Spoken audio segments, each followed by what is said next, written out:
And then in terms of this weekend's games, obviously, the Broncos are going to be taking on Carson Wentz. It does look like Snoop Huntley for the Dolphins against the Jets right now, Tom?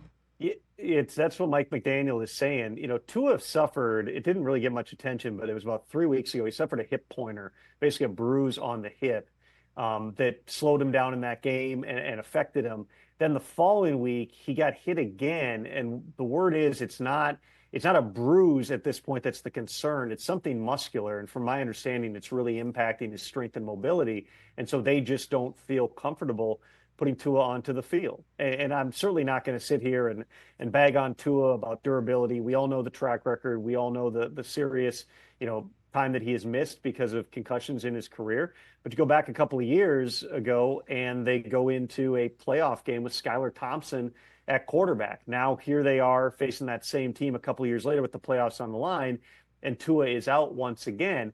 They paid him. They're not moving on from Tua. They gave him $50+ million a year on a long-term contract. But I definitely would tell you, Rich, as we go into the next offseason, I would anticipate the Dolphins, whether it's through the draft, free agency, or both, are investing more in the number 2 quarterback position. Because even though Snoop was 22 of 26 passing last week against the Browns team that made him 4th string before cutting him at the end of camp there, you generally don't want to be signing a guy off somebody else's practice squad during the regular season and then end up starting him in a pivotal Week 18 game. And maybe the playoffs if they're so fortunate. Right. Do we see, is Chase Brown going to play for the Bengals? That's such a crucial part of their offense he's become.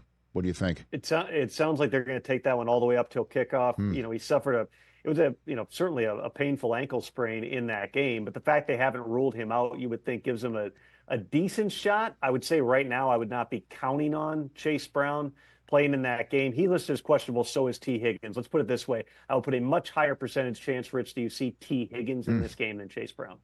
And then last one for you. I don't know how to go about Vikings Lions, so I'll just give you the floor on that. And if you wouldn't mind including in your answer the possibility of Lions defenders getting healthy in time for the playoffs, regardless if they get a bye week or not, Tom. Well, Alex Anzalone was a full participant in practice yesterday. I haven't seen the Lions' final injury report here, but it certainly seems like that's tracking for him to be back, which is, a big piece fix. Remember, they lost Malcolm Rodriguez around the same time, so it's both your inside linebackers. We all know Aiden Hutchinson's been out, and Carlton Davis is out, and a bunch of rotational guys have all gotten injured too. So they're still going to be shorthanded. Anzalone being back, if indeed he's activated and plays in this game, would be a big deal for him.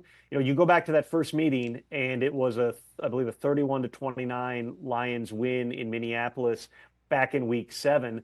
I joked on local radio here the other day, this one feels like another, race to 32. The Lions are putting up 40 every single week. Brian Flores' defense, you have to go back to week 6, week 7, to find the last time they were even giving up 30 in a game. I think that Ben Johnson and Brian Flores are very alike in terms of not just, the intensity that we see from both those guys on the sideline, but they both have a little bit of chaos theory to them of, I'm going to put so much stuff on tape. I'm going to make you prepare for so many different looks. The Packers center, Josh Myers, told me last week, one of the challenges of facing the Vikings defense is, they'll have the same guy who on different snaps will play 3 different positions. So you can look at their personnel, but then they may line up in a different complete formation than you were thinking with a guy playing a different spot. And so all the things you're seeing pre-snap can be deceiving, which is a lot of what Ben Johnson, is able to do as well in terms of moving those parts around every now and then, getting Penei Sewell out on an end around or something. There's so much stuff that they put on tape. And that's one thing, Rich, where every time that, Ben Johnson will call one of these things like the hook and ladder last week, everyone's like, oh, why do he burn that in a meaningless game? It's like, number one, he's putting that on tape because now you've got that much more to prepare for. Number two, do you really think he's not setting up something else that he's going to use this week or in the playoffs? Both these guys are so good at their jobs. I think that's going to be a really fun chess match. And the same thing on the other side of the ball. I mean, Kevin O'Connell, there's a reason that I fully anticipate. Coach of the Year sometimes is tough to predict, but I'd be shocked if Kevin O'Connell is not the coach of the year in the NFL. You saw that scene in the locker room last week where everybody's dousing Sam Darnold with water bottles and throwing them up on their shoulders in the middle of the locker room. It's such a cool culture. They've got such a great locker room in that building.